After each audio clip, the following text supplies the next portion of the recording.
Hi, I'm Akash. I'm a full stack digital marketer based in London. I have just completed a 1 year contract as a marketing executive where I handled everything: strategy, content creation, campaign management, social media, email marketing, and designing website. I take real pride in my work. And one thing I am known is for building brand presence from zero. We are talking growing accounts nothing to 20,000, 50,000, and even 80,000 followers within just 5 to 6 months. That's not luck, that's a system. But what makes me a bit different from other applicants is that I grew up around a clinic like in India. My family is connected to a sit-down nursing home and ENT specialist clinic that's been family doctors for 25 years. Our family manages the administration, and I used to help them regularly from records, designing work, Google presence, and day to day admin. So I genuinely understand how a clinical environment operates from the inside as well. So, the piece of the content I'm mostly proud of is this one. This brief was simply, but the challenge was real. How do you make something technical feel human and accessible? Whether that's a technical product or a surgical procedure, or it's a sport product or a fashion product, it's the same. People don't want to be lectured, they want to feel informed and confident. My process always starts with the message: what is the one thing I want someone to walk away knowing? Once I have that, everything else, the visuals, the format, the pacing, builds around it. I filmed this video on my phone, edited in CapCut, tight cuts, auto captions cleaned up, text overlays for people watching on mute, and a consistent color grade throughout. All assets designed in Canva Pro. What I'm most proud of isn't how it looks, it's that it worked. Engagement went up, people commented, shared, and asked questions.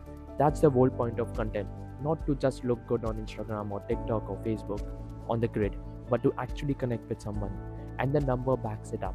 I've grown brands accounts from 0 to 20,000, 50,000, 80,000 followers within 5 to 6 months.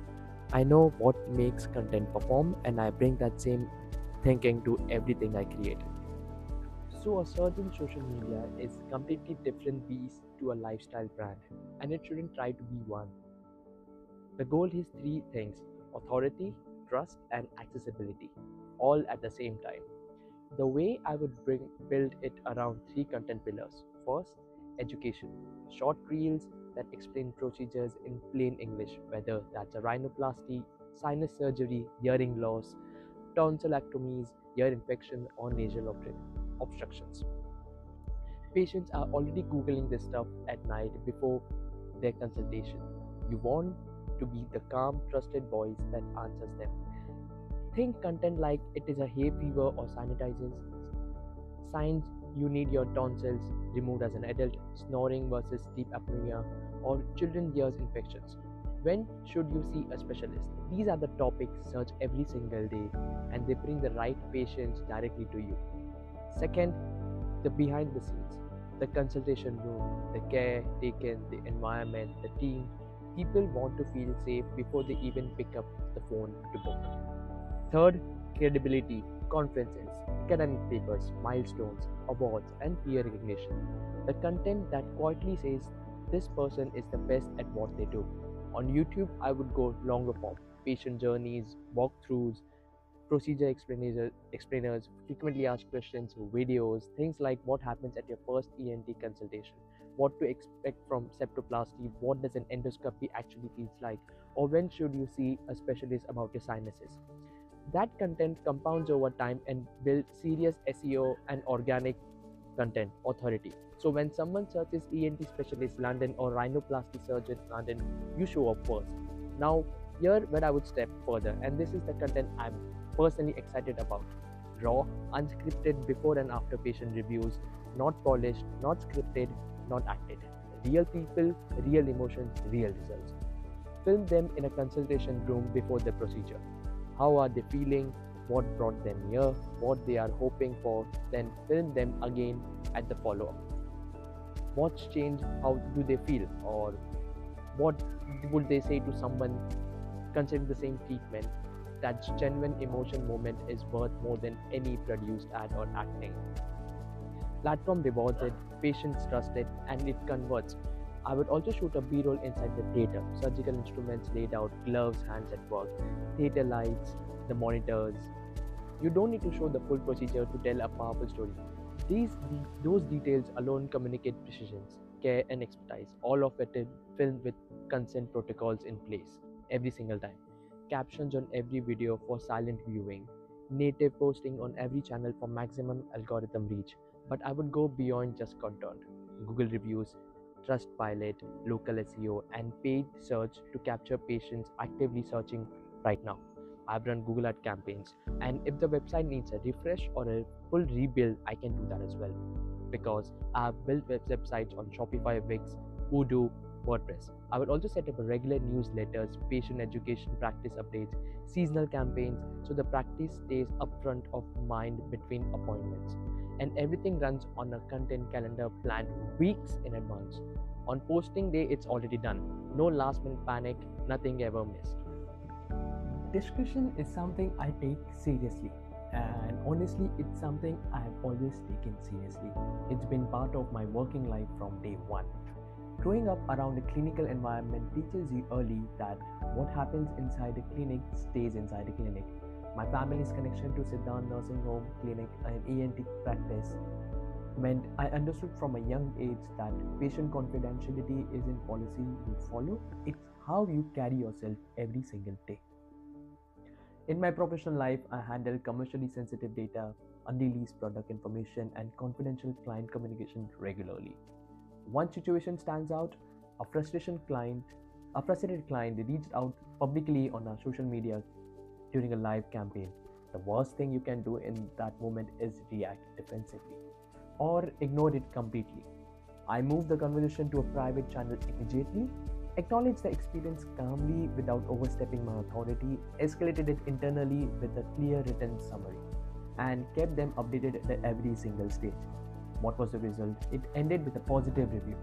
The lesson I took from that is simple.